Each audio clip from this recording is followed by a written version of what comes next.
હું શહેરમાંથી ઘરે જઈ રહી હતી, પણ વરસાદને કારણે બધા રસ્તા બંધ હતા અને ઘરે મારા બાપુજીની તબિયત ખૂબ જ ખરાબ હતી. હું રસ્તાની એક બાજુ ઊભી હતી ત્યારે અચાનક જીપ વાળો યુવાન ત્યાંથી પસાર થયો. તેણે કહ્યું કે હું તમને વાડીના રસ્તેથી ઘરે પહોંચાડી દઈશ. પણ આગળ જતા એક મોટો ખાડો આવ્યો. તે પાણીથી ભરેલો હતો. તેને ગાડી બંધ કરી અને પછી મારો હાથ પકડીને મને નીચે ઉતારી. અને પછી જે કાંઈ થયું તે સાંભળવા માટે વાર્તાને પૂરેપૂરી જુઓ. ખૂબ જ સુંદર વાર્તા છે, તમને ખૂબ જ મજા આવશે. તો ચાલો વાર્તા શરૂ કરીએ. એ રાત્રે વરસાદ એવો પડતો હતો કે ગામનો રસ્તો નદી બની ગયો હતો. રાતના 10 વાગી ગયા હતા અને ગામની બસ સ્ટેન્ડ પાસે એક ઓટલા પર એક છોકરી બેઠી હતી. નામ હતું પારુલ. ચહેરા પર ભીના વાવ ચોટેલા હતા. લાલ સાડી પાણીથી લથપથ હતી અને આંખોમાં એક જ ડર હતો, આજે ઘરે પહોંચીશ કે નહીં.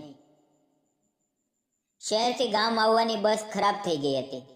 ડ્રાઈવરે કહ્યું, આગળ રસ્તો તૂટી ગયો છે, સવાર સુધી કોઈ ગાડી નહીં આવે. પારુલના હાથમાં એક નાનકડી પોટલી હતી અને એની અંદર એના બાપુજી માટે લાવેલી દવાઓ હતી. બાપુજીને હાર્ટની બીમારી અને તકલીફ હતી અને દવા ન મળે તો રાત્રે હાલત ખરાબ થઈ જાય. પારુલની આંખોમાં આંસુ આવી ગયા. અચાનક એ વરસાદમાં એક જીપ ધીમે ધીમે આવી અને ઓટલા પાસે ઊભી રહી. ડ્રાઈવર સીટ પરથી એક છોકરો ઉતર્યો, ઊંચો, પહોળી છાતીવાળો, ચહેરા પર વરસાદના ટીપા અને હાથમાં એક મોટી છત્રી. એનું નામ હતું રાજ. તેણે કહ્યું, આટલી રાત્રે અહીંયા એકલા? તમારું ઘર ક્યાં છે? એનો અવાજ એટલો ગાઢ હતો કે વરસાદની ધાંધલ પણ થંભી ગઈ. પારુલ ડરી ગઈ, પણ એની આંખોમાં જોઈને રાજે ફરી કહ્યું, ડરશો નહીં, હું રાજ છું, આ જ ગામનો છું. આ મારી જીપ છે, તમે કહો તો હું તમને મૂકી જાઉં. પારુલે ધ્રુજતા અવાજે કહ્યું, શહેરમાંથી બાપુજીની દવા લઈને આવી છું. ઘર અહીંયાથી 3 કિલોમીટર દૂર છે, પણ રસ્તો તૂટી ગયો છે. રાજે એક જ પળમાં નક્કી કરી લીધું, ચાલો બેસો, હું ખેતરના રસ્તેથી લઈ જઈશ. પારુલ ખચકાય, પણ બાપુજીની યાદ આવતા જ એ જીપમાં બેસી ગઈ. રાજે છત્રી એના માથા પર પકડી રાખી અને જીપ સ્ટાર્ટ કરી. રસ્તો ખરાબ હતો, કાદવ હતો, પાણીના ધોધ વહેતા હતા, પણ રાજે જીપ એકદમ કાબૂમાં રાખી. પારુલ ચૂપ હતી. રાજે ધીમેથી પૂછ્યું, બાપુજીને શું થયું છે? પારુલે બધું કહી દીધું, કેવી રીતે બાપુજીની તબિયત ખરાબ થઈ, કેવી રીતે શહેરની હોસ્પિટલમાંથી તે દવા લઈને આવી છે. રાજે ચૂપચાપ સાંભળ્યું. એક જગ્યાએ રસ્તામાં મોટો ખાડો હતો, પાણી ભરેલું હતું. રાજે જીપ ઊભી રાખી. તે નીચે ઉતર્યો, પોતે પાણીમાં ઉતરીને જોયું, પછી પારુલને હાથ આપીને બીજી બાજુ લઈ ગયો. એનો હાથ એટલો મજબૂત હતો કે પારુલને લાગ્યું જાણે કોઈ હમસફર હાથ પકડીને ચાલે છે. ઘરે પહોંચતા ઘરના બધા રાહ જોઈને ઊભા હતા. બાપુજીની હાલત ખરાબ હતી. પારુલે દવા આપી. રાજે ડૉક્ટરને ફોન કરીને બધી હાલત કહી અને દવા કેવી રીતે આપવી એ પણ સમજાવી દીધું. રાતના 12 વાગ્યા સુધી રાજ ત્યાં જ ઊભો રહ્યો. બાપુજીની હાલત થોડી સારી થઈ ત્યારે ચૂપચાપ નીકળવા લાગ્યો. પારુલ દોડીને આવીને કહ્યું, તમે મારા માટે આટલું બધું કર્યું, પણ મેં નામ પણ ન પૂછ્યું. કોણ છો તમે? રાજે હસીને કહ્યું, આ જ ગામનો છું, મારું નામ રાજ છે. કંઈ કામ હોય તો યાદ રાખજો. અને એ વરસાદમાં પાછો નીકળી ગયો. એ પછી પારુલ રાજને ભૂલી ન શકી. ગામમાં ખબર પડી કે રાજ એકલો રહે છે. તેને મા બાપ નથી, ખેતર છે અને એક જીપ છે જેનાથી લોકોની મદદ કરે છે. વરસાદમાં એ ગામના રસ્તા પર ફરતો રહે છે. કે કોઈ મુસાફર તો નથી ને અટવાયેલો?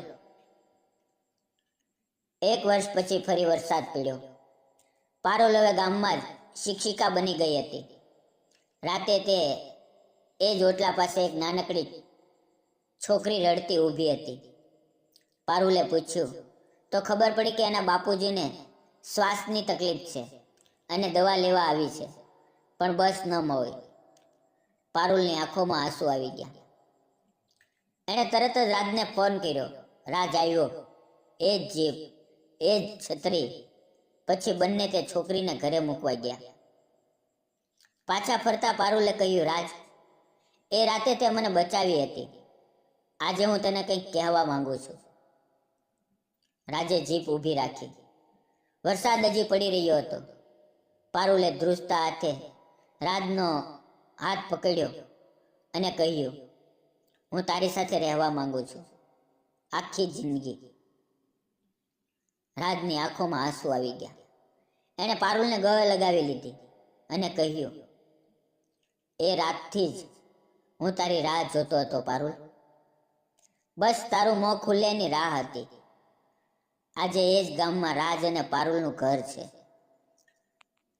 દર વરસાદમાં એ જ જીપ ગામના રસ્તા પર ફરે છે અને લોકો કહે છે, રાજભાઈની જીપ આવી જાય ને તો વરસાદમાં પણ કોઈ નથી અટવાતું.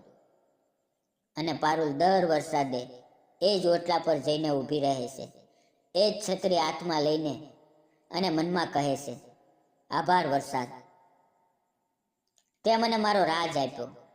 દોસ્તો, વરસાદ ક્યારેય ખાલી નથી પડતો. કોઈની જિંદગીમાં કોઈને લઈને જ આવે છે. જો વાર્તા ગમી હોય તો દિલથી લાઈક, કોમેન્ટ અને શેર કરજો અને ચેનલ સબસ્ક્રાઈબ કરવાનું ન ભૂલતા. જય હિન્દ, જય ગુજરાત. મિત્રો, વિડીયોમાં આવેલા નામ, પાત્ર અને ઘટના ફક્ત કાલ્પનિક હતા. તેનો કોઈ પણ વ્યક્તિ, જાતિ કે ધર્મ સાથે સંબંધ નથી. આ વિડીયો ફક્ત મનોરંજન અને શૈક્ષણિક ઉદ્દેશથી બનાવવામાં આવ્યો છે. તેને અન્યથા ન જોશો. આપણે ફરી મળશું આવતીકાલે મિત્રો, એક આવી નાનકડી એવી પણ દિલની અંદર ઉતરી જાય એવી વાર્તા સાથે. ત્યાં સુધી આવજો.